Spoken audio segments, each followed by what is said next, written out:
Thanks for joining us. And today we're going to talk about the myth of 1 million Kriyas.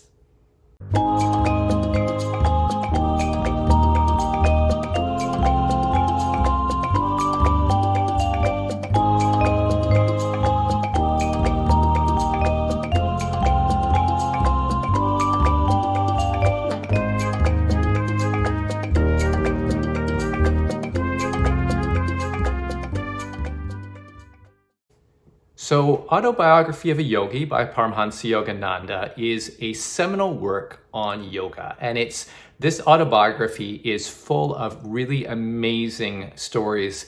And, it is for a person who is new to yoga meditation, it is just a journey of wonder.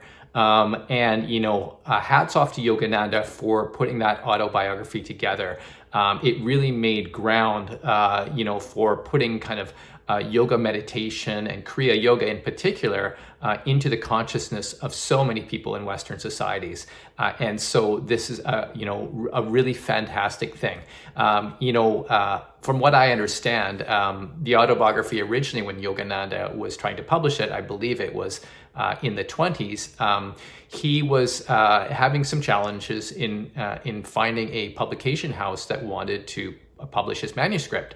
And basically because it was kind of strange and new and different. And so from what I understand, the stories in there, originally were not sensational enough. So Yogananda had to editorialize and kind of make them a little larger than life. And the result that we have today, the Autobiography of a Yogi, has gone through numerous iterations. I don't know how many times it's been republished by Self-Realization Fellowship, to the point where a lot of the information has been edited out, that Yogananda originally put in there. And I know that the other organization, Yogananda's organization, which is called, was Ananda, they have their own version because, 50 years after an author dies, the copyright expires on their work. And so anyone can publish that information. And so Ananda has, put their version up, which they say is closer to the original, not kind of thing. And, we're not here to dispute any of these things, really. The fact that the autobiography is available in any form is fantastic.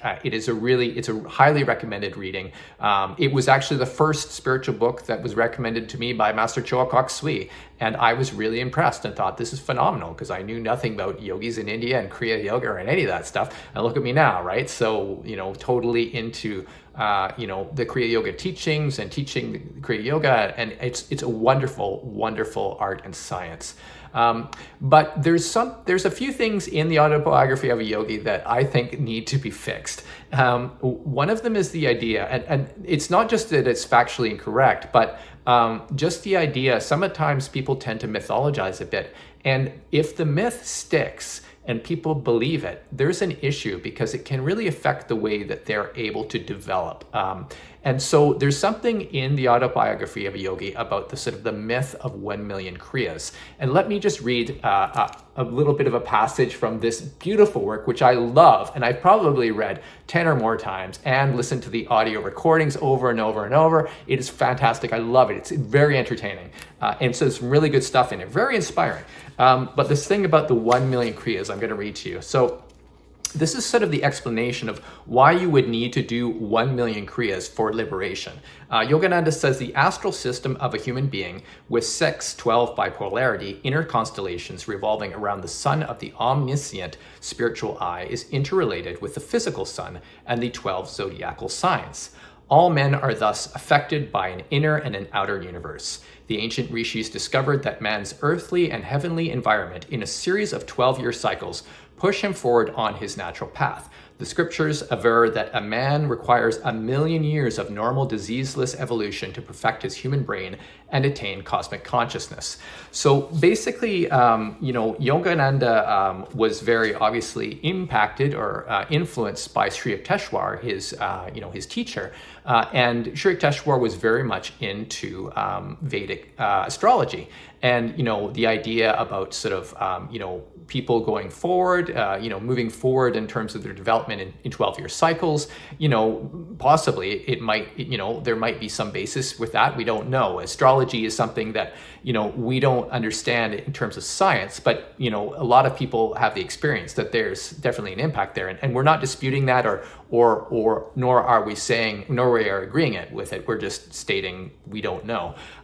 But so the idea that you could use a shortcut to circumvent the long time cycles of 12-year cycles is something that is very attractive to Kriya yogis, and in particular Self-Realization Fellowship. Many devotees are very much attached to this idea. So, and this actually filters down into Kriya practice. So when people are practicing the first Kriya or Kriya pranayam proper, they tend to do it in groups of 12. And what they do is by doing groups of 12, they believe that they're moving themselves forward in terms of an evolution to attain cosmic consciousness, samadhi, or nirvikalpa samadhi. And so that's their motivation for doing things, partially, for sure, to attain that sort of unequaled, never-ending bliss consciousness, one with God and one with all, by doing 1 million Kriyas. And so when we start to examine this idea, there's a few issues about it. The idea to initially, like when we think of what is evolution in terms of spiritual consciousness, in the sort of Vedic view, what normally people talk about is in terms of samskaras, which are karmic seed tendencies. And, people don't really unpack this very much because they're like, well, those are in your brain or they're in your, astral body or whatever it is. They kind of give you an explanation that doesn't allow you to actually test anything because you don't have anything to test. It's just basically an idea that people swallow either most of the time without even thinking about it. And so the idea that you are doing Kriya Yoga and burning up these 1 million years worth of karma through doing the Kriya Yoga breathing, it kind of, it shrouds the fact that what does it mean actually to develop, right? And so I like the idea of samskaras, these karmic seed tendencies, because it kind of points to a lot of stuff that we know from psychology and from evidence-based psychology is actually correct. So samskaras, the karmic seed tendencies, basically mean that it's some kind of seed, right, that would influence you to act in a certain way, often for the negative for you. So it might be a karmic seed of anger, and then you, by having that karmic seed within you and you burn it up with Kriya Yoga, then you will be compelled to act in that way, and you will have no ability to take any recourse because that karmic seed is going to force you. And then only by incredible either suffering or great victory of the yogi will you be able to get past that. And we know that just isn't true. And when you take this idea about kind of blockages or things that kind of predispose us or push us to act in certain behavioral ways, we know into psychology that is very much related to our brain. And in psychology, there's an idea, or it's not an idea, it's scientifically documented, where we talk about disparate parts of ourselves. So especially in terms of trauma. And so what happens in the brain with trauma, obviously, is when you have a traumatic experience, you go through a stress response. And the basics of a stress response are your right amygdala, which is this tiny almond-shaped thing in our right brain. It will send a signal to our hypothalamus when it senses danger, right? It sends a message to our hypothalamus, which then sends a message down to our adrenals to release epinephrine or ephedrine and cortisol. And that floods our system with all these stress hormones, which is great if you need to do either running away very fast or you have to fight or something where you have to be very aware so you don't fall over that cliff or you don't get hit by a car or you don't get eaten by that wild tiger, right? So this is a very useful physiological response. It's hardwired into our system to keep us alive, right? The challenge is with trauma, if somebody has experienced trauma and they either have something like PTSD or repeated trauma over a certain period of time, and that amygdala doesn't stop firing, their body is constantly flooded with cortisol and adrenaline, and that has an impact on them. It screws up their digestion, it makes them in a state of hypervigilance, and people who have been through war, trauma survivors are often in that state of hypervigilance, where they even hear a sound or they think they hear a sound in a way that is threatening or see something that is threatening, and immediately it induces this full-scale stress response. So when we're talking in psychology about overcoming trauma and moving beyond trauma, what psychologists are trying to do is to access brain integration. So where the trauma is stored in the brain is like a disparate part that's not connected to the whole. It is isolated, and it gets flared up occasionally, and then people have these supposedly irrational responses to things because the threat is not here, but the threat is inside them, and it's perceived as being here. So we could think of that sort of isolated, or what we think of what we call an implicit memory, as a some kind of samskara. It's a behavioral tendency because we were experienced a traumatic situation in our past, and we are triggered, and then our whole stress system sets off. Yes, you could think of it as a karmic seed, right? And as well too, when people even have strong emotions that are especially negative in the past, that often doesn't get integrated into the whole brain. It's split off. And so when we are talking about integration, to bringing back the person to integrate that disparate part of ourselves, that trauma in the brain, so that it can be, the whole brain can then become this sort of integrated place where that part becomes part of the family. There's a number of different techniques that psychologists use and used in behavioral psychology and psychoanalysis, which are very effective for removing those karmic seeds, those samskaras. And one of these we see is journaling, actually. Surprisingly, when people journal, it actually does an integration between their brains. They are using their left brain for the words. They're using their right brain for space and memory. And the hippocampus is a master puzzle piece assembler in the brain. It brings memory together and weaves them into a cohesive whole, so we can make sense of what happened in the past. And when something is cut off because of trauma, what happens is, if we go through a process, the hippocampus will actually integrate those experiences back into the general consciousness, and then the trauma will be removed. So we know just from journaling alone that we are overcoming those karmic seeds. So doing 1 million Kriyas doesn't necessarily touch that trauma, okay? So now, I'm not trying to knock Kriya Yoga, because Kriya Yoga is fabulous because it helps us to shift into our parasympathetic nervous system, to get out of our left brain and to go into our right brain.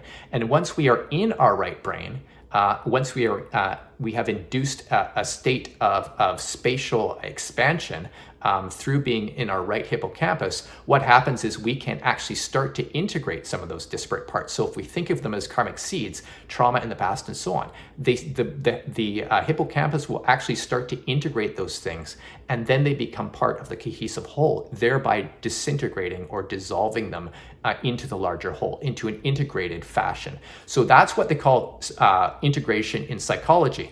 So doing Kriya Yoga alone without moving from the left brain into the right brain and into the right hippocampus will not overcome those karmic seeds. And when we talk about one of the very, very handy techniques that Lahiri Mahashai came up with, and which is integrated into Kriya Yoga Pranayama proper, is Om Japa. And we know from doing Om Japa that it actually, the projections of the limbic brain, the emotional brain, which will go into the body from all sorts of experiences, including trauma, it leaves that bodily connection. It connects, our limbic system connects through our central nervous system into the spine. And so it will, as a biofeedback mechanism, especially during times of trauma, will leave what we call like a body memory. And, for people who have had trauma in the past, they will often have these bodily memories because it is connected into their body. The body is provides a sense of biofeedback, and that probably helps the brain to deal with the trauma. So it's just not in one place, right? It's also projected into the body. Well, when we do Om Japa in the chakras, we are helping to dissolve dissolve those limbic projections so that they can return to the brain. And when we're in a state of expansion, either dhyana or into samadhi, they will start to integrate with the entire brain. This is a process of integration, okay? So just doing the breathing alone without Om Japa does not do that. So when Yogananda, because they took, and I'm not saying Yogananda did this, but it certainly happened during Dayama's, leadership of the organization, they took Om Japa out of Kriya. And Lahiri Mahashai said, if you do Om Japa without Kriya, your Kriya is tamasic, meaning it's negative. So when you talk about 1 million Kriyas, for one thing, you don't need to do 1 million Kriyas to integrate those disparate parts or karmic seeds, samskaras, in your brain, to integrate them in, to move towards cosmic consciousness, samadhi, or whatever. You don't need to do that. And the other thing is too, that version of Kriya without Om Japa doesn't dissolve the limbic projections in your chakras. You need to do Om Japa to do that. So just the breathing alone doesn't burn up karma.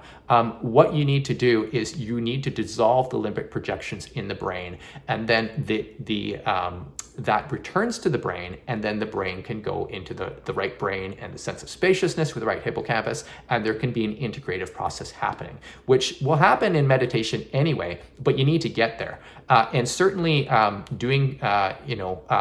your Kriya doesn't have an element that puts you into heart rate variability, then it doesn't actually help to facilitate that shift.